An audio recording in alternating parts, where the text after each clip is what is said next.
The heavy door closed behind Helios, and light poured in through the window in the corridor. He took a step forward, breaking the beam of moonlight with his foot. A heavy, old voice lingered in his ears. It said, "Now that you've found him, get rid of him." The shriveled finger stroked the ring. In the darkness, the man rigidly glanced at everyone at the round table, finally locking his gaze on one man. Troublesome. Hades leaned against the doorway to the corridor, then took a few steps forward, blocking Helios's path. If you're planning to do what he asked of you, how about doing my part too? Helios glanced at him coldly, offering no response. He lifted his hand and gestured for Hades to make way. As the two men passed, Hades laughed darkly. By the way, I heard you saved a woman last time, right? Helios's gaze suddenly became cold, and the silver moonlight frosted over in his eyes. He knew exactly what Hades meant by last time. It was his second encounter with the girl. He had been sitting on a high railing, concealing himself in darkness, and watching the girl awkwardly attempt to cut herself free from the rope. It had seemed a little ridiculous to Helios how careful she was being, but somehow he had found himself feeling unusually concerned for her safety. The sharp blade was so close to the girl's skin that she could easily miss the rope and cut herself. He had already thrown a stone by the time she had become aware of his presence, which was followed by a long, awkward stare-off between the two of them. Helios remembered eliminating 3 stalkers before they reached the warehouse, and yet he wasn't sure if Hades knew more. So he just glared at him and sneered, his gaze growing increasingly more fierce. Are you threatening me? Don't assume that I don't know what you've secretly been up to. Just thought I'd mention it. Do you think this is a threat? Hades laughed, but his smile soon disappeared, leaving only malice in his eyes. The old man may be overcautious, but I thought at least you understood. Now it seems to me that having been the sun for too long, you have forgotten how to survive on this side. Dark clouds converged, obscuring the moonlight. The still corridors loomed ominously in complete darkness. Don't try to stop me. I don't have time to waste on you. Without giving Hades even one more glance, Helios walked into the darkness.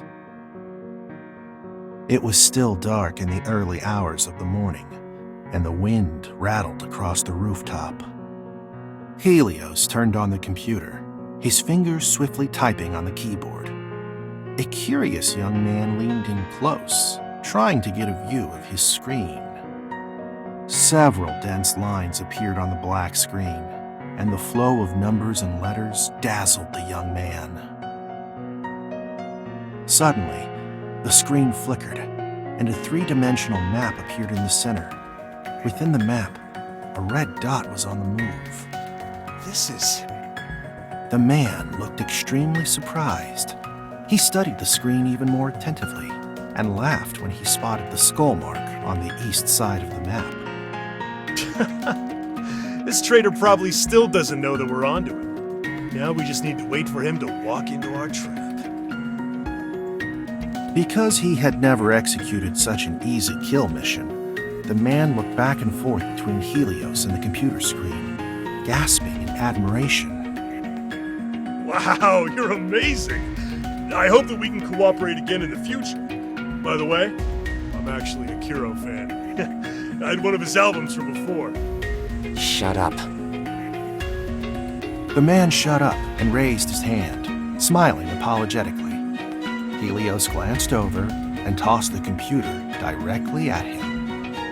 The man quickly caught it, watching Helios head to the rooftop exit without looking back. He yelled after him. Where are you going? That traitor!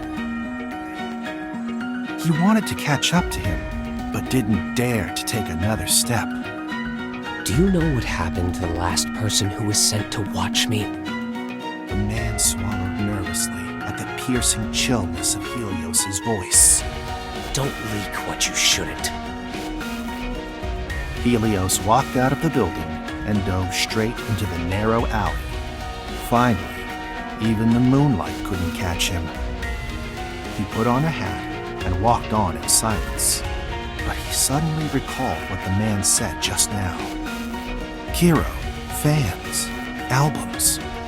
He hadn't heard these words in a long time, but the distant memories flooded him in an instant. A cheering crowd appeared before him, and his ears pulsed with music. Helios hastened his pace. He drove all the images and sounds out of his mind, trying to convince himself that Kiro didn't exist. At 1 a.m, he finally reached his destination. Looking at the building surrounded by a gray fence and barbed wire, Helios smiled. Such shabby camouflage. He walked towards the special task force. Helios examined the item in his hand.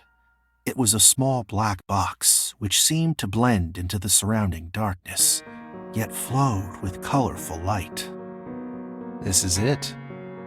Helios put the black box in place and took one final glance at the messy safe he had just searched, when suddenly he noticed a photograph. Although it was only a blurry profile, he recognized the person in the photo.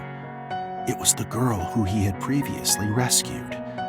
Next to the picture of the girl, there was also a thick stack of documents. Special Task Force is investigating her? Helios remembered the first time he met the girl. He knew she was special almost instantly. She had a powerful but pure strength that had never been used. Obviously, Special Task Force had discovered this, and perhaps even had further plans in place. Thinking about this, he couldn't help but feel restless. He frowned as he turned the pages and read on.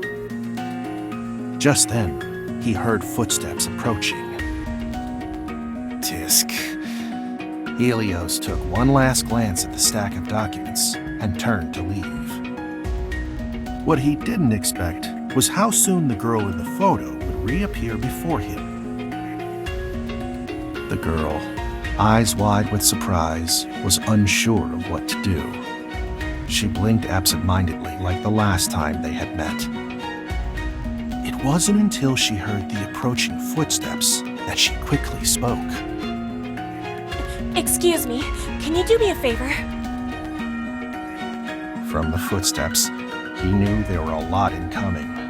What's worse, he was actually injured, so leaving without her was undoubtedly the best choice. Helios remained silent for a while, reached out, then pulled the girl behind him and turned to face the special agents in pursuit of the girl. A gleam of gold flashed across his sullen eyes. I command you all. This should be all right for now. Helios compressed his bleeding right arm and looked back at the girl, only to find her in complete disbelief. He could see shock, doubt, uncertainty, but he wasn't sure why her expression was so complicated. She moved her lips and paused before slowly speaking. Are you... What is it?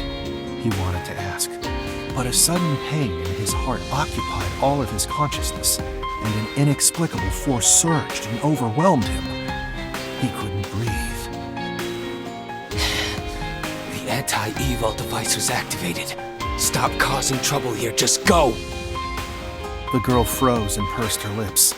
She looked slightly hurt, but quickly became determined. She suddenly reached out and supported Helios's arm over her shoulders, pulling him slowly but resolutely toward the exit.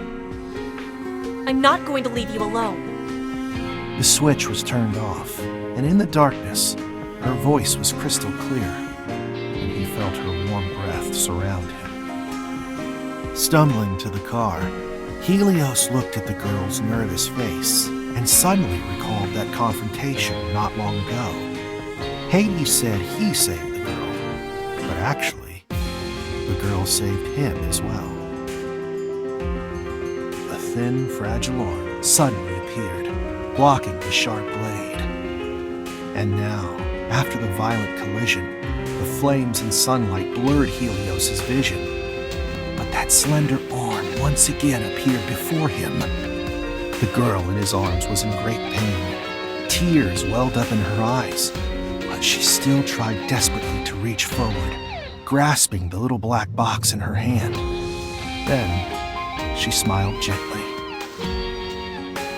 The man snoring in the morning sunlight was awakened by the sound of the open door and immediately pulled his gun. Who is that? Helios! The man stared at Helios, who was covered in wounds and bruises. It took him a while before he recognized him. It's only been a few hours. Why are you... So much noise. Finish it. Under the hat, his silver hair looked a lot brighter in the morning sunlight, and the bloodstains on his forehead and the lightly dressed wounds were visible as ever. Realizing what had happened, the man quickly looked at the computer screen. The flashing red dot stopped at the skull mark, indicating that the prey had been caught. Helios glanced at him again. The man nodded and took out his gun. He smiled a horrible and menacing smile. It was the smile of a hunter. The sun had risen completely. The increasingly bright light drowned out everything that had belonged in darkness. Helios suddenly remembered that day a long time ago. In the darkness, a withered hand touched his head and said faintly, Become Kiro. Be the so-called sun. At that time, he had lowered his eyes, nodded blankly, and simply walked out of the night, emitting a false light that was not his own. But today, Helios looked off into the distance, and seeing the dazzling morning light, he remembered the girl. Her faint breath, trembling voice, gentle gaze, and soft murmur made Helios feel as if he was in the most tender dream. I've got it! The girl grasped the black box a little tighter and smiled softly. At that moment, he saw the real sun.